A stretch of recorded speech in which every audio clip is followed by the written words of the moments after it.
Oh, is that going? Yeah, all right. Welcome back to Raff's Brain, a show about things that are interesting to me. I am your host, Raffety. It's time for another episode of Riffin with Raff, and we're revisiting an earlier guest, one of my two favorite nieces. How do you feel about that status? It feels so special. You are in high standing in my book.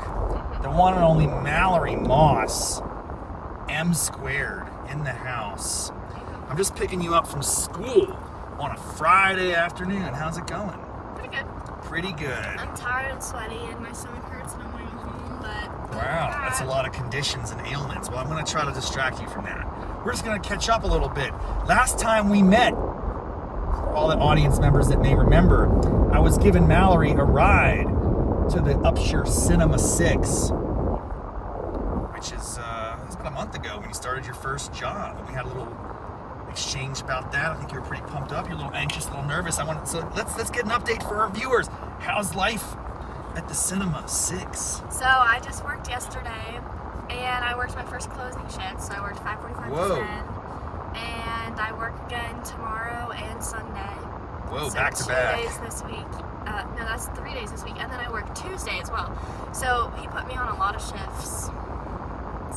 So that must be, there's either like a talent supply constraint, the labor market's tight, and he's just desperate. Yeah. Or you're doing a good job.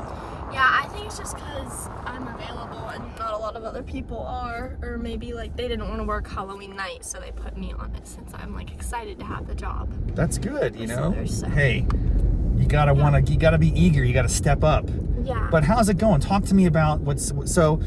Obviously, it sounds like how many? Let's see. Usually like once or twice a week, probably, right? Yeah. Well, yeah. It's gonna start picking up more, but it's usually once a week, and then sometimes I'll have more, and this time I have 4 coming up. So yeah, pretty good. And then I get paid every 2 weeks. So how's that going? You making some loot? Yeah. How do you feel about that? Very happy. I'm putting it all in my bank. I'm saving it up until I need it. Wow. Well, we should talk about that. Do you have any investment strategies, or are you just putting it in like a savings account? My biggest investment strategy is just don't spend your money unless there's something that you want. Like, I don't know, it sounds dumb, but it's really smart to me. Don't buy stupid stuff. Yeah, That's, I just think about it, and also just I limit myself, because I have my allowance that I get from chores and just like for being a teenager and going and doing things, so that it's not like an overly crazy amount of money being spent on my activities.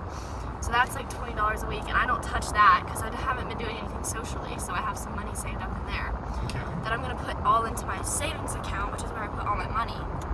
That's good, man. I love it. My piggy bank, which is where I put all the money that I earn from like work and from like holidays, gifts, anything.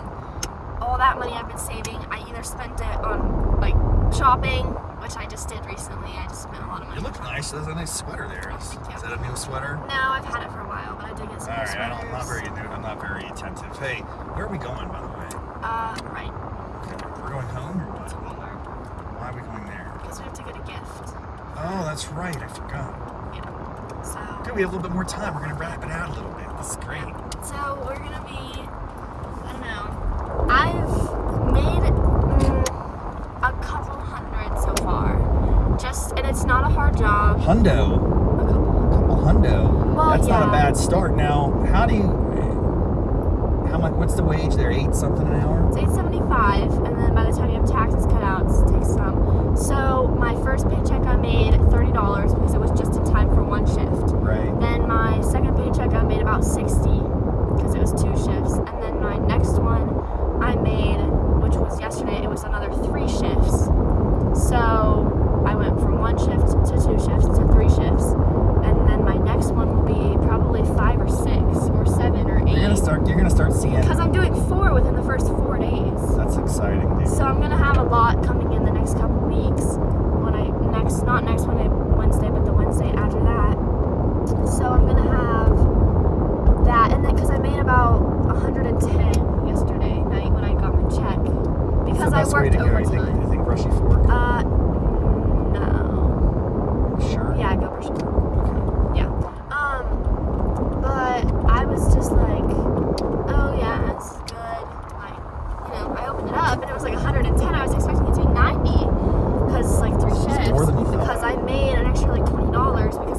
extra hour just for the fun of it.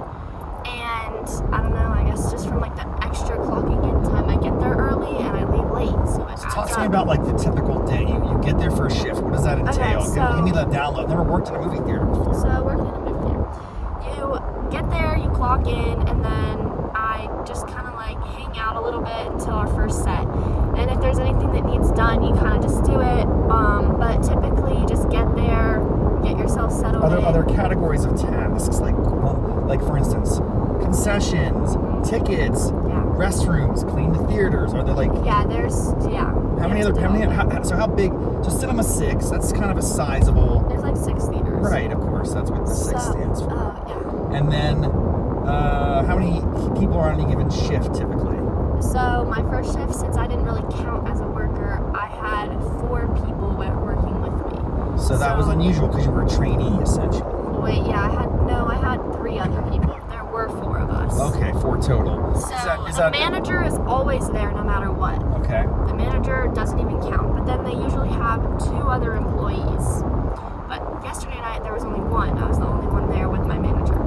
Wow, because it was kind of a quiet night. Yeah, but it wasn't. 6:45 was packed. Really? So it was the largest rush I've had yet. Was it? What accounts for that rush? I think it was just because it was Halloween. It could either be really busy on Halloween. Was it a scary movie or something, or what was that? Yeah, it was just a good showing. Like it was just like. I'm glad to hear the movie theater is still getting some. No, yeah, it still does okay. But yeah, no. You get there. There's like a list for closing of all the things that need done. Basically, the job just consists of like half the time you're doing things and half the time you're not. So you can kind of choose what you're doing with the time that you don't have customers. But you have to be productive with it. And if you're not, then it's just like, well, just like good balance of it. So I'll just do my homework when I'm not helping customers. Or whenever people are watching movies and there's nothing to do and everything's already done. But you just check the stock of things. So like once you have an order or something, you check and put the things back.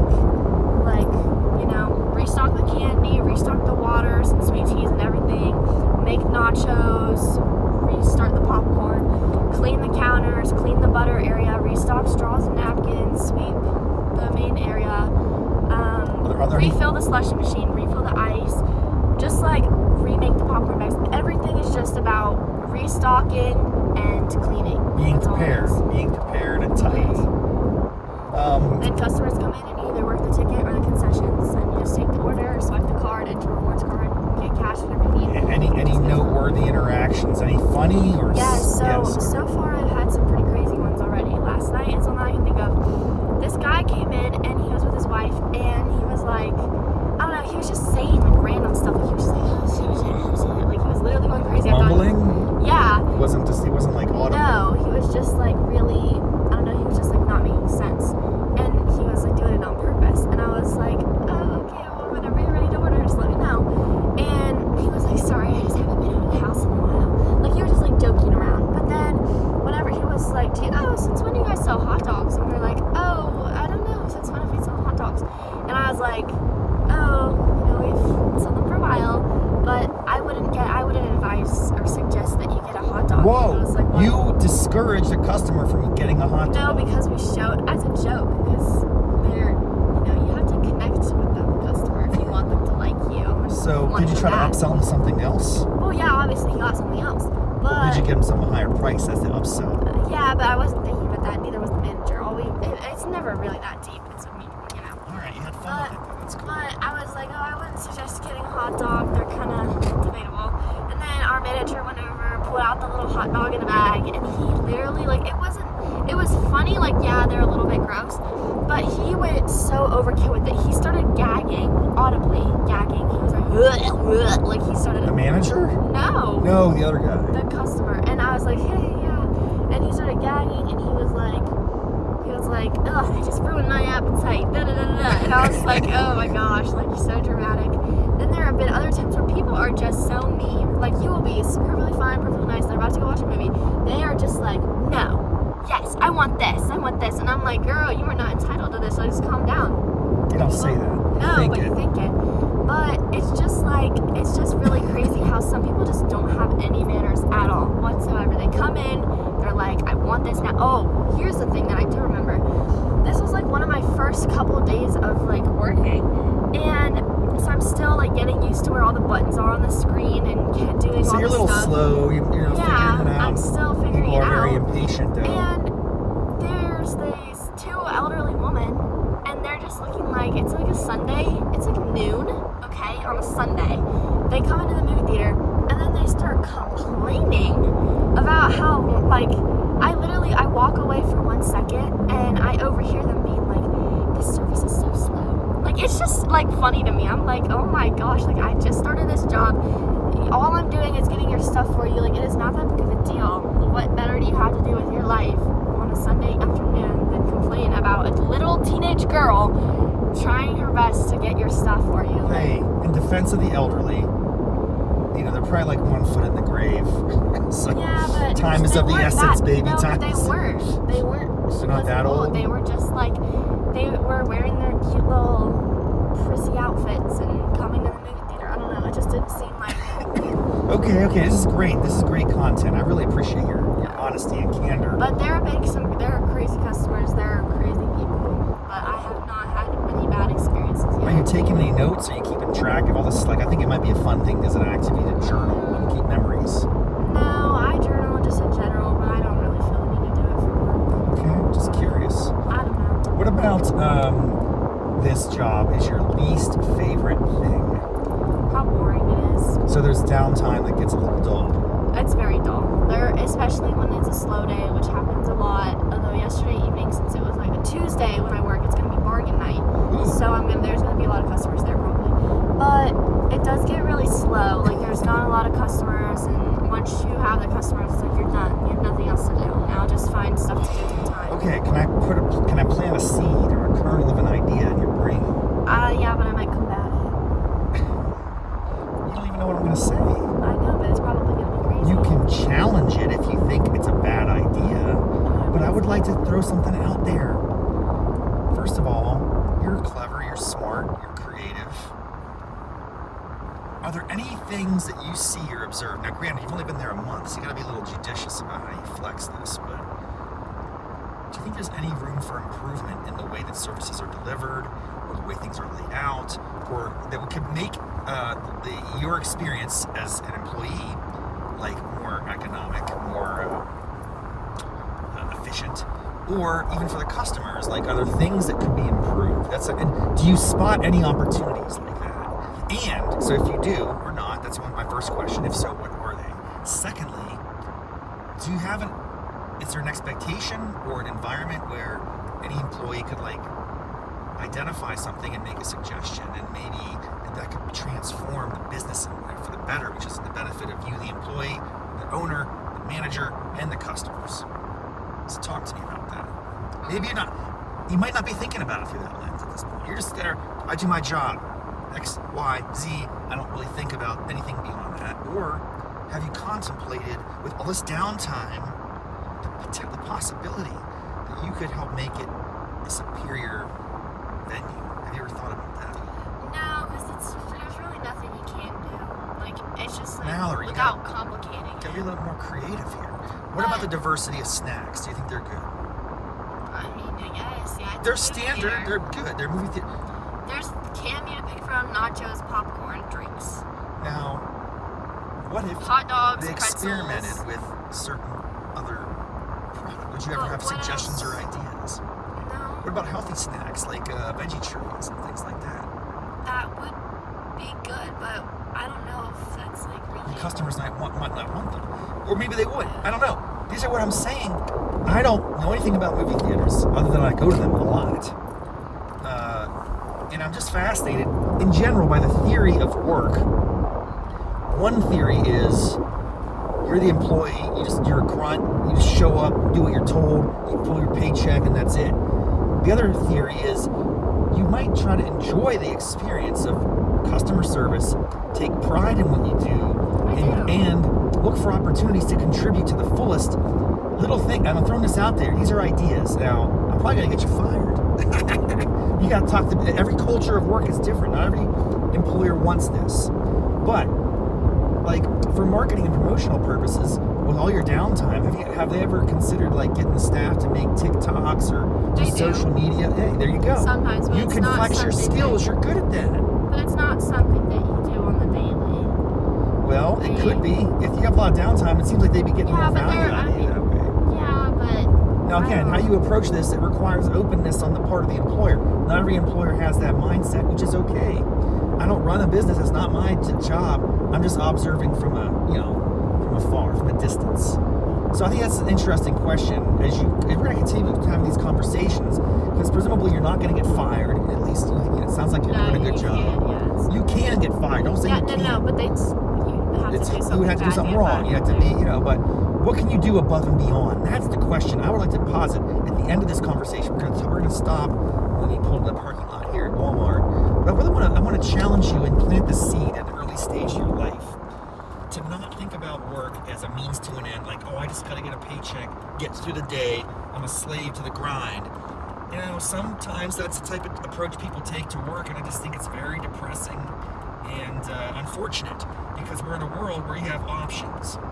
And I'd like to encourage you, if you really enjoy working at the movie theater, to think about how you can contribute to the fullest. What other talents and gifts and passions you have that you can bring to that environment for the benefit of yourself as well as the customers and the organization. And if you get your whole employee base thinking that way, man, this could become one of the best theaters in America.